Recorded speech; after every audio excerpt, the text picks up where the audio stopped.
Hi friends. So ఫోర్టాన్లో వచ్చిన టాన్స్ కానీ మీకు దగ్గర ఉన్న టాయిన్స్ ఏదైనా యూఎస్డిటీ నుంచి కన్వర్ట్ చేసుకున్న టాన్స్ కానీ ఒక పర్సన్కి మనం టాన్స్ ఎలా సెండ్ చేయాలి అనే విషయాలు ఈ వీడియోలో క్లియర్గా మీరు చూడగలరు. నేను మీ స్వామి యాదవ్. సో ఇక్కడ మీరు వ్యాలెట్లో ఉన్న కానీ సైట్లో ఉన్న కానీ అంటే టాన్ కీపర్లో ఉన్న కానీ ట్రస్ట్ వ్యాలెట్లో ఉన్న కానీ ఎక్కడున్నా కానీ మనము కాపీ చేసుకున్న అడ్రస్ ఏదైతే ఉందో ఈ కాపీ చేసుకున్న అడ్రస్కి వాటిని సెండ్ చేయొచ్చు. ఎలా సెండ్ చేయొచ్చు? ఇక్కడ ఓపెన్ చేయండి. ఓపెన్ చేసిన తర్వాత సెండ్లోకి వెళ్ళండి. ఆ అడ్రస్ని పేస్ట్ చేయండి. ఇక్కడ అడ్రస్ పేస్ట్ చేసిన తర్వాత ఒకసారి చెక్ చేసుకోండి లాస్ట్లో ఏముందో అనేది. L4 అని ఉంది కదా, ఈ L4 అనేది ఉన్నదాన్ని మీరు కాపీ చేసుకోండి.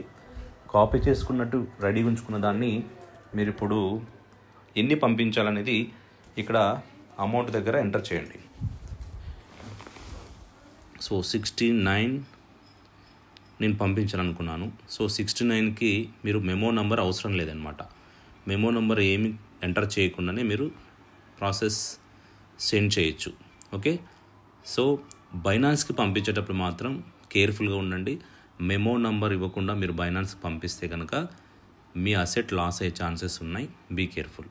సో ఇక్కడ సెండ్ చేసేసాం, క్లియర్ అయిపోయింది, రైట్.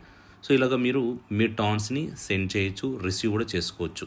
అంటే ఇక్కడ ఏంటి, ట్రస్ట్ వ్యాలెట్ అయినా కానీ ఏ వ్యాలెట్ అయినా సరే, డీసెంట్రలైజ్డ్ Web3 వ్యాలెట్స్, సో వాటిలో రిసీవ్ అడ్రస్ కాపీ చేసుకోవడం, వాళ్ళకి పంపించడం, అంతే.